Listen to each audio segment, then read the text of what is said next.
my love and obsession for the collectible toys. It actually began in 2001 when I went to San Diego Comic-Con that year. And back then I was kind of just like buying regular toys and collecting a few here and there. And I remember seeing these and thinking like, wow, these are so cool, because basically what it was the same figure, but with different artwork on it. And I'm like, wow, this is like, it's basically using the toy as a canvas, and you can put all kinds of different art, and different artists can put different art on it. And instead of just having two-dimensional flat art, you have this 3D figure, which has art on it, and they're limited edition. And I was just thinking like, this is so cool. And I didn't know these artists. There was like Tim Biscup at the time and Gary Baseman, and they were made by this company called Critter Box, which was actually a local company out here. And I just remember thinking like, this is really, really cool. This is, I really want to buy these, and started my obsession with it.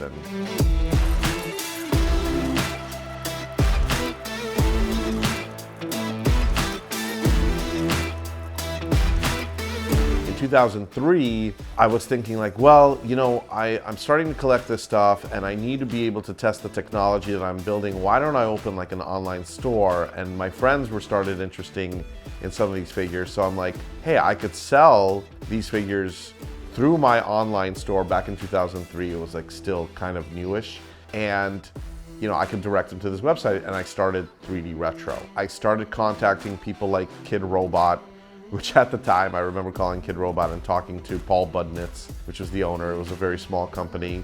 I set up an account with them, and they were actually the ones that made it possible for me to get my very first exclusive, because I was very intrigued by Frank Kozik and his artwork. I loved his art, I still do. And I was able to talk to him, and he was nice enough to design an exclusive dunny just for 3D Retro, and that was our first exclusive. But companies like Kid Robot and Strange Co. and DKE, they were really the only ones around back then that were making these figures, at least making them and having them available to us in the US.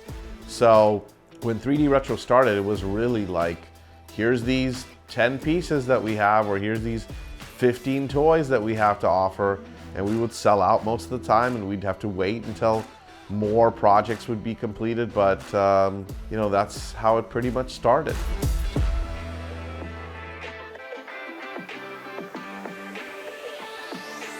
In 2010, I actually produced my first figure. It was became friends with him by seeing him at shows. It was an artist by the name of Brandon Ragnar Johnson. And he's still doing it under Ragnarama. And that was the very, very first toy. It was clearly a learning curve. There's like, what's involved, and so many stages, and so many costs, and how do you get the things out of China? Like, what do you need to do? So there was a lot of learning, but I remember, it took 7 years, but I got my first figure out. And from then it was just like, okay, how do I make more? Who do I make it with? Every time it's something new, but it's really cool.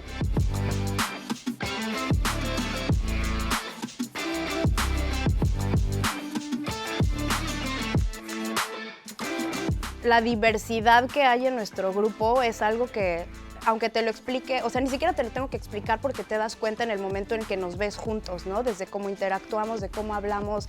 Tenemos acentos de todos lados, ¿no? O sea, hablamos en esta tienda como 5 idiomas sin querer. Entonces eso para mí es como increíble, ¿no? O sea, es como una combinación de culturas, de gustos, de todo. I love these guys. They're great. They're real cool. Kevin and Ben, I've known off and on for a number of years, like I said, way back with Mishka. Side note, whether it's toys or apparel or shoes, it's the same people, When you get more immersed in the industry, it's always the same 10 people you end up running into. It doesn't matter. My team is as diverse as our fans, and I think it's a great representation of what 3D Retro attracts and the types of people that collect and the community. My team is a piece of this community. We have different cultures, we have different political ideas, we have different thoughts, we have different,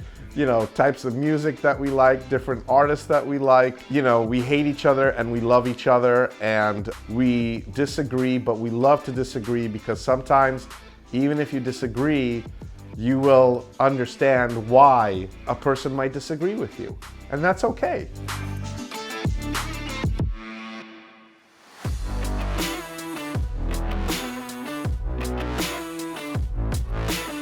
There was a small show in Pasadena, California. Maybe like 10, 15 vendors and a couple hundred people that showed up throughout the day, but I was thinking like, this is incredible. This is really getting in front of the audience that I can't get in front of because I don't have a retail store. And like all the vendors were like local companies that, they either sold this art figure or they sold this print or they sold this apparel. Thinking, this is great. This is what we need. And I even got in contact with the owner of the show and I'm like, when is it coming back? Like, do you need help bringing it back? And the response that I basically got was, I don't know, and I don't need your help. So I was like, you know what?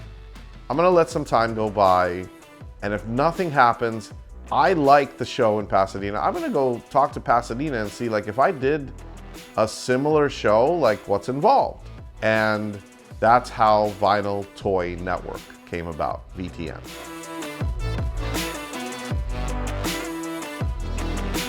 The first VTN was literally in an 1,100 square foot room. We had, once again, maybe 10, 15 vendors. We had maybe a few hundred people show up throughout the day.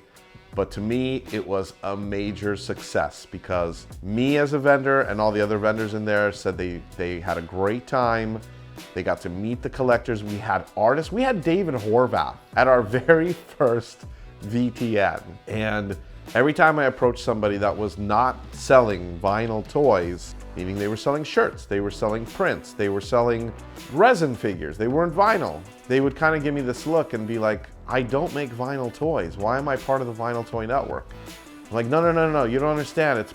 It's beyond that. It's an entire community. Everything is linked. The artists are linked to the figures, and therefore their art is linked to the figures, and therefore the apparel that has that art is linked to the figures, and that means the prints that are made from that art is linked, and it's all a big community. But a lot of people were still stuck on the name. So in 2009, we changed the name, and that's when I came up with DesignerCon. DesignerCon te acerca a los artistas como ninguna otra convención. La relación que hay de artista con persona que está comprando, cliente, gente que visita, es uno a uno. O sea, tú puedes ir al booth de Tara McPherson y está Tara vendiéndote los prints, está Tara cobrándote, le puedes decir, Tara, ¿me puedes firmar mi print? Y en ese momento te la firman. Entonces es impresionante lo fácil que puedes acercarte a estas personas, a platicar, y que todo el mundo viene con el mindset de yo vengo a conocer gente, yo vengo a conocer, a entregar mi conocimiento, y puedes tener una conversación con Ron English que a lo mejor en otra convención o en otro escenario no tendrías. If you've never been to DesignerCon, you should. If you don't know what designer toy is, you should check out DesignerCon. And if you're in LA or you're visiting LA, please come to 3D Retro. We have so much toys here. We have so many toys at different price levels. If you want a $5 blind box, we got that. If you want a $1,000, cause, we might have it. Close to $700, $800 bear bricks, we got that, right? We got different price level for everybody. But if you don't know what this world is all about, come to DesignerCon. I can guarantee that you will be amazed by the talent, the art, and amazing things you're gonna see, from print to toys to all kind of experience you're gonna see there.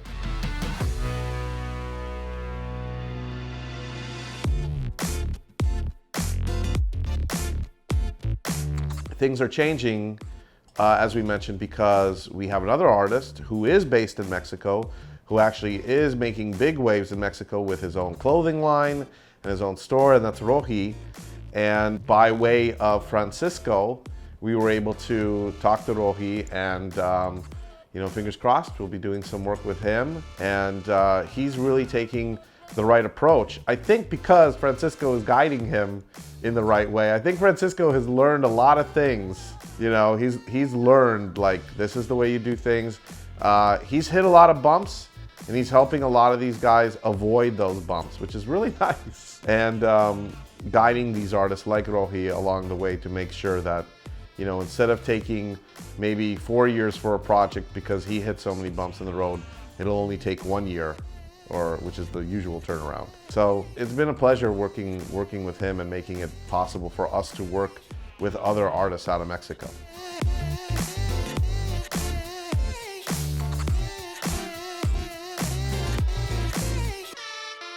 The community right now of DesignerCon, we have, I mean, in terms of social media, we have almost 80,000 followers on places like Instagram. We are planning our November event, which will probably have over 800 vendors and probably close to 50,000 attendees. Even with the space that we have right now in Anaheim, which we had to move out of Pasadena because we were literally busting at the seams. We had outgrown that space. That our last year in 2017, we had the line to get into the show wrapped around the block almost twice, and it was scary. So we had to move. We had to move because we have bigger vendors. We have more people involved. And it's big, and you know, most likely the show will continue to grow. We grow it organically. We don't just like boom and it's like, you know, this much bigger. It's all organic. It's all for a good reason, and at the same time, it's all to benefit the community and the collectors. So it's big, but it's growing.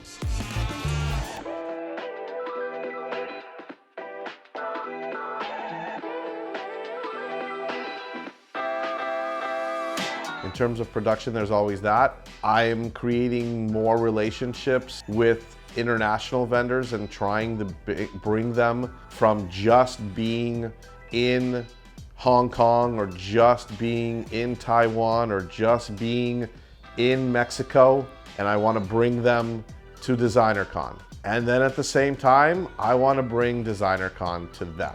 And I think that's our biggest hurdle right now, because this year we're bringing DesignerCon to England. And you know, eventually one day we're gonna bring it to Japan, and we're gonna bring it to China. Maybe we'll bring it to Mexico one day, you know, we'll see.